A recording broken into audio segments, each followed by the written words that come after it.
So here is the general theorem about existence and uniqueness of solutions of differential equations. We have an initial value problem, and the right-hand side of our initial value problem, the function of two variables f of t and y, generally speaking, it is defined on some open set. So we have our plane ty, and we have some open set in the plane ty. So it maybe looks like this. And on this open set, we have our initial point, t0 or t0, y0. And we know that the right-hand side is defined on some open rectangles that sits in this domain, right? So probably, I don't know, so let's say something like this rectangle. On this rectangle, so here t is between alpha and beta, and y here is between gamma and delta. So on this open rectangle, we know that our function f of t and y is defined and has continuous partial derivatives. Right? So then the theorem tells us that in such a case, there exists a unique solution of our differential equation that passes through the point t0, y0, but the domain of this unique solution, it can be strictly smaller than the interval from alpha to beta. So it can be some alpha prime, beta prime, and alpha prime can be, well, it may happen to be strictly bigger than alpha, and beta prime may happen to be strictly smaller than beta. And so here is an example, right? Now, I'm not going to solve this differential equation. So I'm going to just maybe sketch some solution that it probably looks like this. Right, so this is our initial point. Right, so for example, that there could be a lot of different rectangles that are subsets of the big domain of the right hand side. So this is one of them, right? And if we plot the kind of sketch the solution that follows the arrows here, then we will see that the domain of the dissolution in T is strictly smaller than the range of T that define the rectangle from 0.5 to 4. Right, so something like this. And so, for example,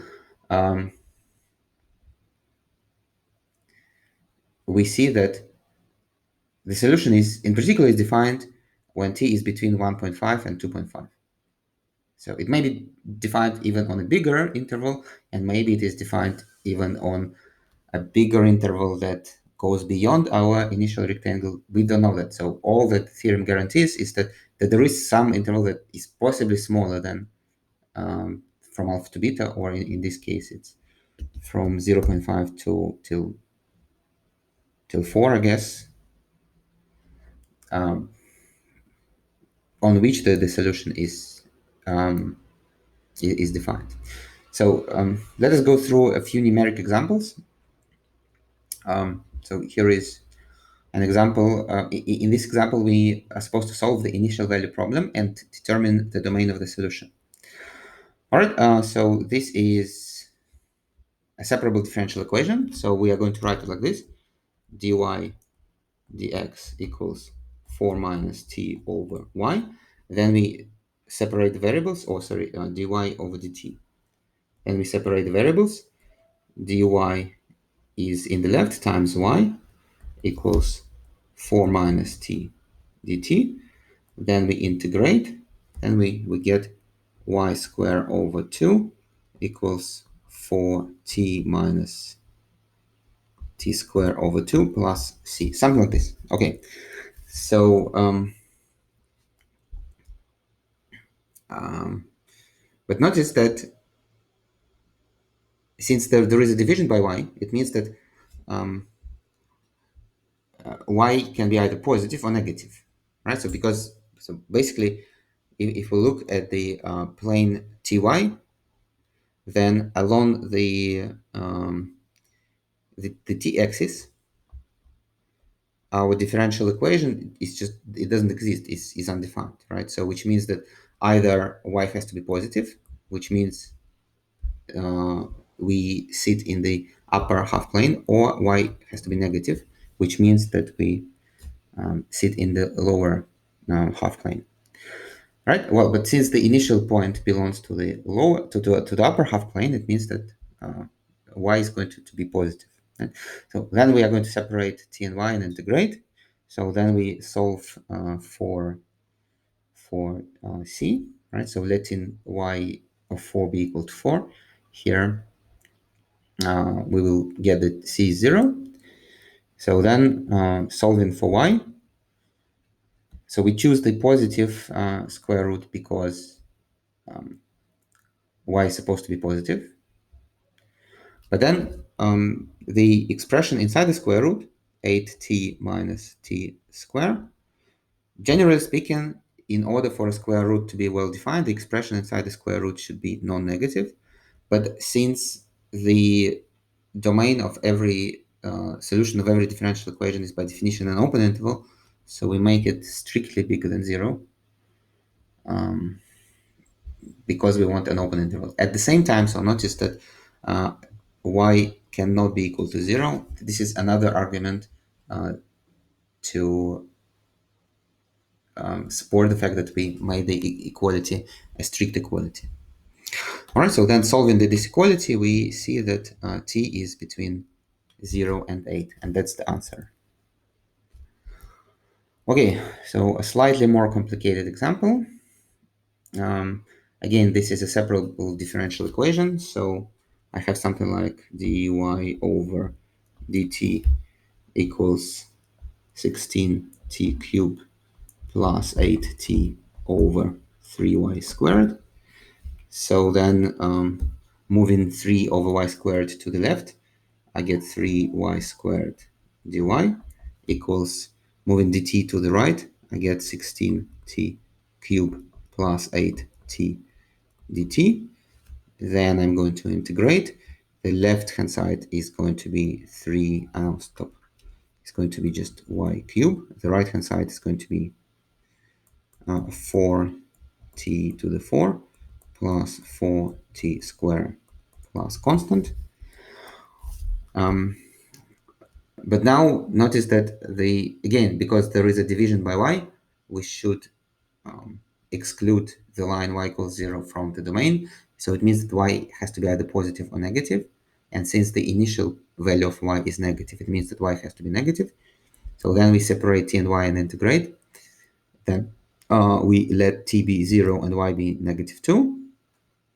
Right, so in this equation, so t is 0 and y is negative 2. So we get negative 2 cubed equals 4 times 0 to the 4 plus 4 times 0 squared plus c. So c is negative 8, right?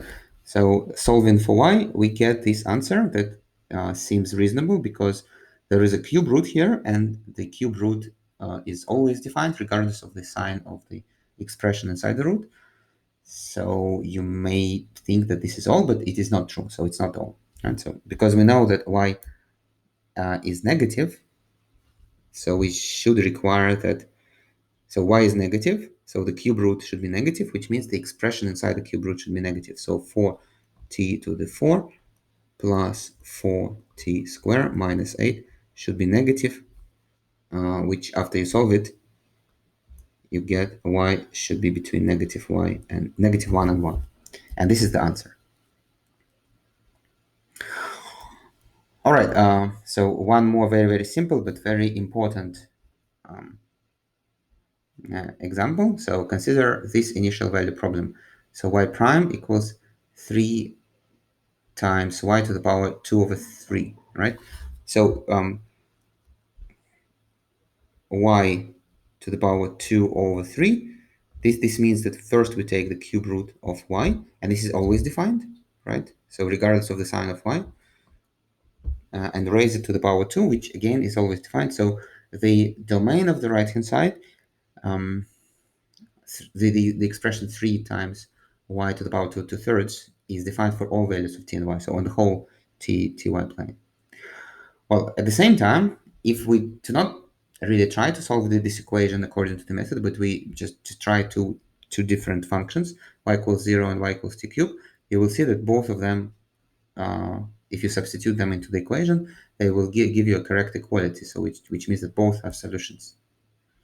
And both are solutions of the same initial value problem.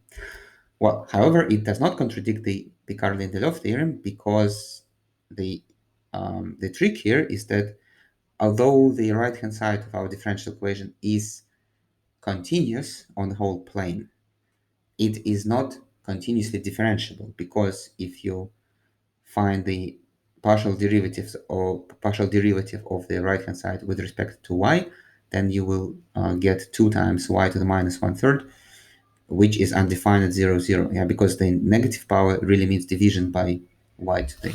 So this means that this is 2 over cube root of y. So that there is a division by 0 here. So which means that it is undefined if y is 0. Right, so since the partial derivative is not defined on the whole domain, and in particular, it cannot be continuous on whole domain, it means that our function does not satisfy the assumption of the Picard-Lindelof theorem, and the Picard-Lindelof theorem is simply not applicable. So this is why we get this seeming contradiction to the theorem. Okay, so now this is the end of the lecture. Now please do this little quiz.